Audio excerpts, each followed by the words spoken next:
नमस्ते दोस्तों।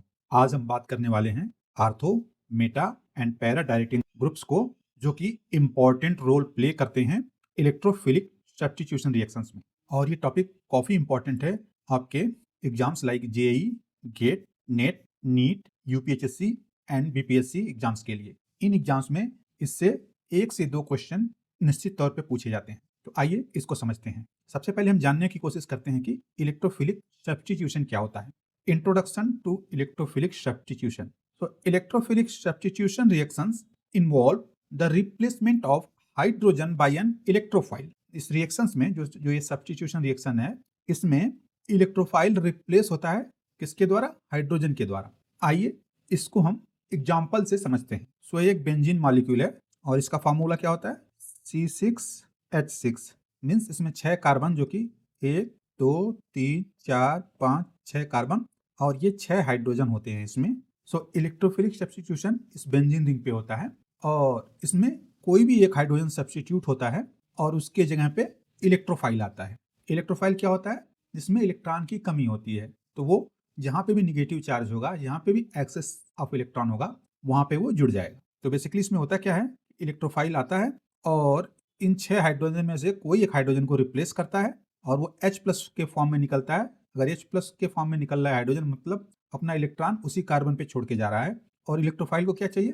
इलेक्ट्रॉन। सो वो उस कार्बन से अटैच हो जाता है। कुछ इस तरह आप देख सकते हैं, यहाँ के हाइड्रोजन जो ये पहले था उसको इसने रिमूव किया या रिप्लेस किया और खुद यहाँ पे अटैच हो गया। तो इस प्रोसेस को हम कहते हैं इलेक्ट्रोफिलिक सब्स्टिट्यूशन।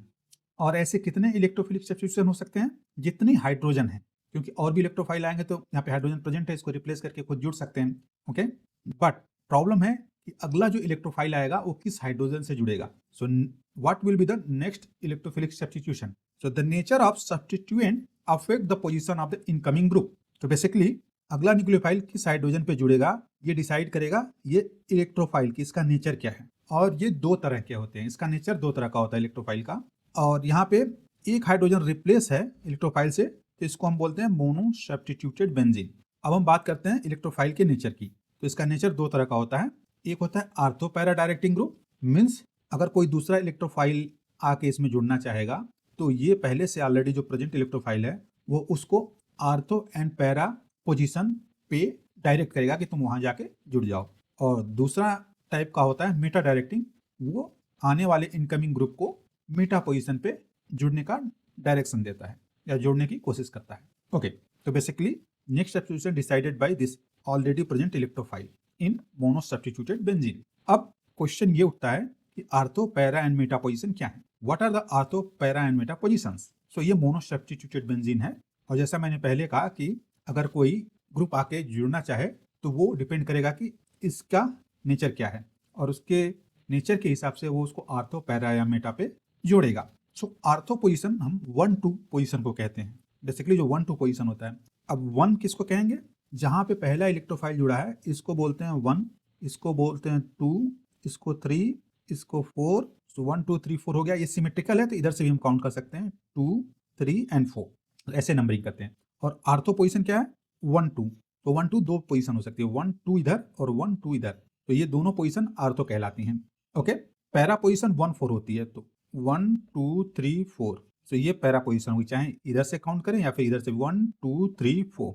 ओके, और मेटा पोजीशन क्या होती है? 1 3 पोजीशन, सो 1 2 3 1 2 3, तो ये दोनों पोजीशन जो है वो मेटा होती है। तो आशा करता हूँ आपको ortho para Meta position clearly समझ में आ गई होगी। तो याद रखिएगा जब आर्थो मेटा पैरा की हम जब भी बात करेंगे तो वो एटलीस्ट मोनो सब्स्टिट्यूटेड बेंजीन होना चाहिए। सिंपल बेंजीन पे सारे पोजीशन सेम होते हैं, उसमें आर्थो पैरा और मेटा की बात नहीं होती है। अब आइए कुछ एग्जांपल्स देखते हैं जो आर्थो पैरा डायरेक्टिंग ग्रुप या मेटा डायरेक्टिंग ग्रुप होते हैं। तो पहले हम देखते हैं आर्थो पैरा डायरेक्टिंग ग्रुप, या इसको बोलते हैं एक्टिवेटिंग।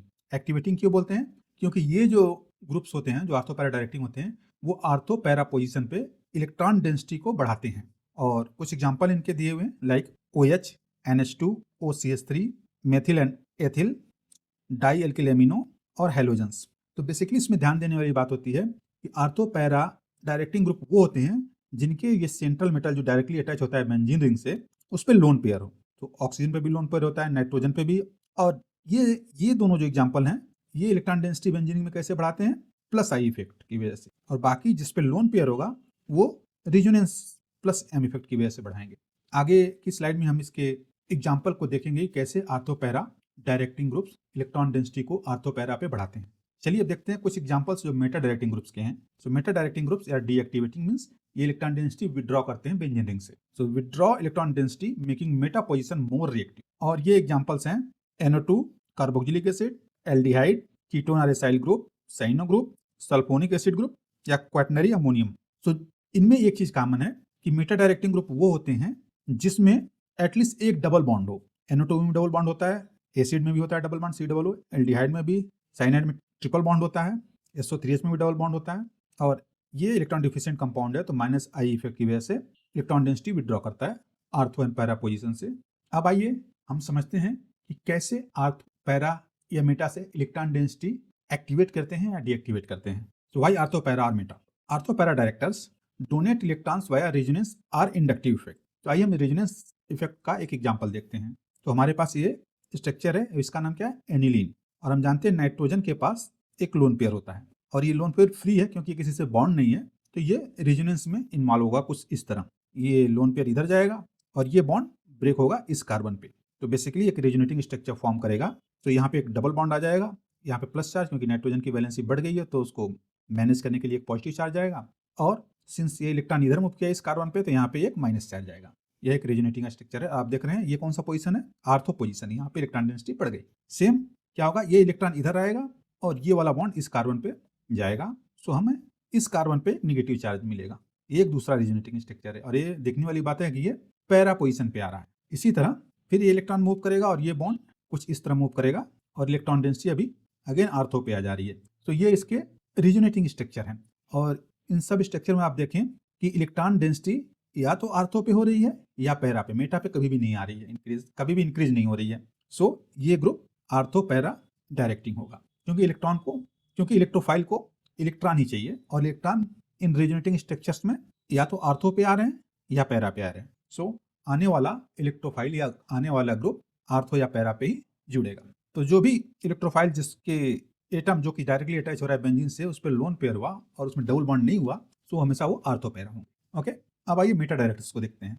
अब आइए मेटा डायरेक्टर्स को भी देखते हैं। अब आइए मेटा डायरेक्टिंग ग्रुप्स को देखते हैं। So meta directors withdraw electron via -I or -M effects, destabilizing ortho and para positions.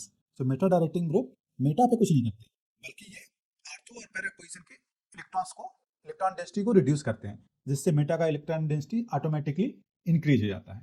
आइए इसको एग्जांपल से समझते हैं। तो यहाँ यह बेंजीन पे ये एसिड एज ए इलेक्ट्रोफाइल जुड़ा हुआ है और इसमें देख सकते हैं एक डबल बॉन्ड है।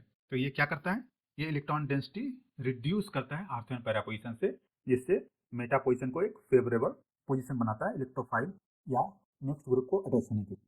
तो बेसिकली क्या होगा कि ऑक्सीजन ज़्यादा इलेक्ट्रोनेगेटिव है तो ये बॉन्ड इस तरफ मूव करेगा, ये बॉन्ड इधर मूव किया और ये वाला बॉन्ड यहाँ पे आ जाएगा। सो ये कुछ इस रेजोनेटिंग स्ट्रक्चर बनाएगा। आप देख सकते हैं कि आर्थो पोजीशन पे इलेक्ट्रॉन की कमी होगी, पॉजिटिव चार्ज का मतलब इलेक्ट्रॉन की कमी। और एक और रेजोनेटिंग स्ट्रक्चर बनेगा वो इस बॉन्ड को इधर मूव करने की। ये बॉन्ड इधर क्यों मूव होगा, क्योंकि यहाँ इलेक्ट्रॉन डेंसिटी की कमी है। तो ये अगला रेजोनेटिंग स्ट्रक्चर बनाएगा और पैरा पे फिर से इलेक्ट्रॉन डेंसिटी की कमी हो गई। और इसी तरह तीसरा रेजोनेटिंग स्ट्रक्चर बनेगा इस बॉन्ड को इधर मूव करने से, और ये कुछ इस तरह होगा। और यहाँ पे देख सकते हैं अगेन आर्थो पे इलेक्ट्रॉन डेंसिटी की कमी हो गई। तो जो नेक्स्ट ग्रुप आएगा उसको ये इलेक्ट्रोफाइल इन पोजीशंस पे नहीं भेजेगा, क्योंकि यहाँ पे ऑलरेडी इलेक्ट्रॉन्स की कमी है। तो बचा कौन? मेटा। तो वो मेटा पे ही भेजेगा, इसलिए ये ग्रुप मेटा डायरेक्टिंग ग्रुप कहलाते हैं। तो मेटा डायरेक्टिंग ग्रुप पहचानने का एक ही तरीका है कि उसमें एटलीस्ट एक डबल बॉन्ड या ट्रिपल बॉन्ड होना चाहिए और वो -M इफेक्ट शो करेगा, जिससे वो इलेक्ट्रॉन डेंसिटी आर्थो और पैरा पोजीशन से रिड्यूस करेगा। सो आने वाला ग्रुप मेटा पोजीशन पे ही जुड़ेगा। सो आशा करता हूँ कि आपको ये आर्थो पैरा और मेटा का कॉन्सेप्ट क्लियर हो गया होगा। चलिए अब इस वीडियो को समराइज करते हैं। तो पहला पॉइंट है ortho para directing groups are mostly electron donating. Second, meta directing groups are mostly electron withdrawing. Third, activation and deactivation influence the reactivity of benzene in electrophilic substitution. So this is all about the ortho para and Meta directors और directing groups. अगर ये video आपको अच्छा लगा हो तो please like and subscribe my channel, जिससे हमें काफ़ी मोटिवेशन मिलता है अच्छे से अच्छा कंटेंट लाने के लिए। तो मिलते हैं नेक्स्ट वीडियो में किसी नेक्स्ट टॉपिक के साथ। तब तक के लिए take care, see you soon.